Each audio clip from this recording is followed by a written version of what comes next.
Washington on the case of Edward Snowden.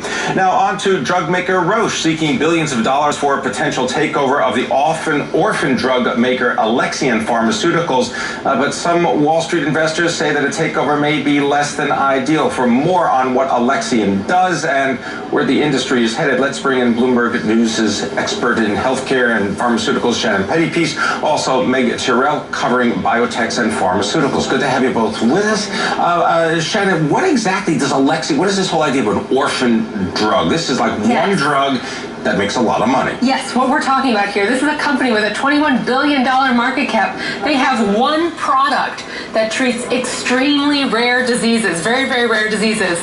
But how does this company so valuable? That one drug sells for $400,000 a year. And even in this world of astronomical drug prices, $400,000 a year is a lot. That is the most expensive drug in the world. Right? So Soliris is the name of the drug. What is it designed to do? So it treats these very rare genetic conditions. Meg, actually, she's the science secretary. I'm going to give a science use your medical background. Right. What is Soliris designed to do? It's approved for two very rare diseases. They actually call them ultra-rare diseases. So there's like fewer than 20,000 patients in the entire world, these two diseases together. One's called PNH, paroxysmal nocturnal hemoglobinuria is the first one, and the other one is... That's why I said they can handle this. What's the acronym again? PNH. PNH. Yeah. All right, so that's one That's the first one. It was approved in 2007 for that disease. And the second indication is AHUS, atypical hemolytic uremic syndrome. I cannot believe I remember that. That was approved in 2011. And the idea with this drug is not just that it treats those two diseases, but that also in the pipeline behind it, it's being tested for 5 additional indications, also ultra rare.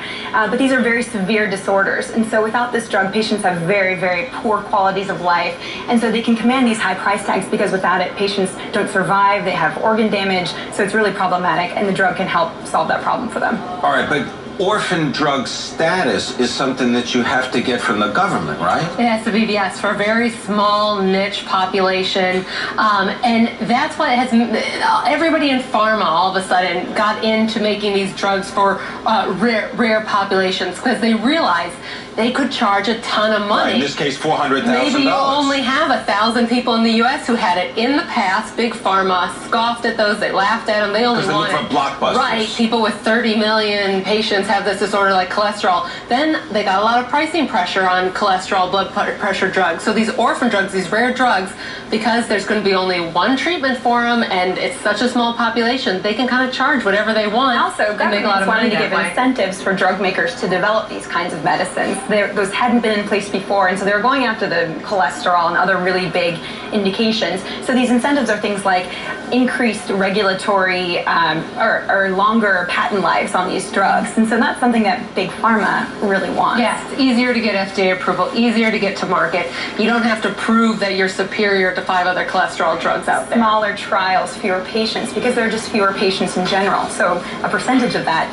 I think PNH was tested in something like 17 patients in order to prove that it could really work. So is this a big growth area for the pharmaceutical, for the drug area? It's a huge growth area. It's one that a lot of big pharma companies have identified as one that they want to get into. Actually, 2 years ago, there was a deal, a $20 billion deal, which currently is the second biggest biotech deal on the books. Sanofi bought Genzyme for $20 billion, gaining 2 rare disease drugs and a few more in the pipeline. Well, then you got the Gilead Pharmaset deal, and then the Bristol Myers Amylin Pharmaceuticals. Well, those are kind of different because for Pharmaset, it was a huge, huge valuation, $11 billion for a drug that was only in phase 2, but is in hepatitis C. And hepatitis C is a huge patient population. So it's almost the flip side of this orphan drug conundrum or this equation, but equally valuable. So what happens next to Alexion? I mean, what can you give us? What are some of the Right, so I guess it's important to kind of go back to what we've reported already, because we've gotten a ton of interest in this from investors, and we should really make clear what we reported on Friday is that Roche is seeking billions of dollars in financing for a potential takeover of Alexion, and that the two companies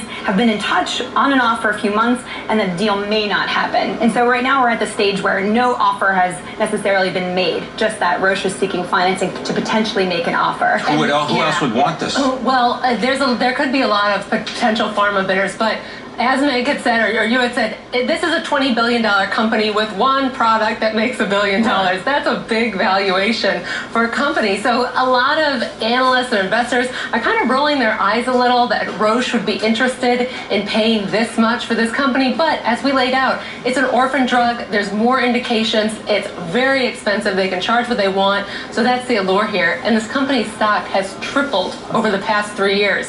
So Wall Street has been watching this. Wall Street is very well aware. And you're going to continue to watch this too, I bet. Yes, this is going to go on for quite a while. I want to thank you very much, Shannon Pettypiece, as well as Meg Tyrrell, joining us from Bloomberg News, experts in the world of pharmaceuticals and bio.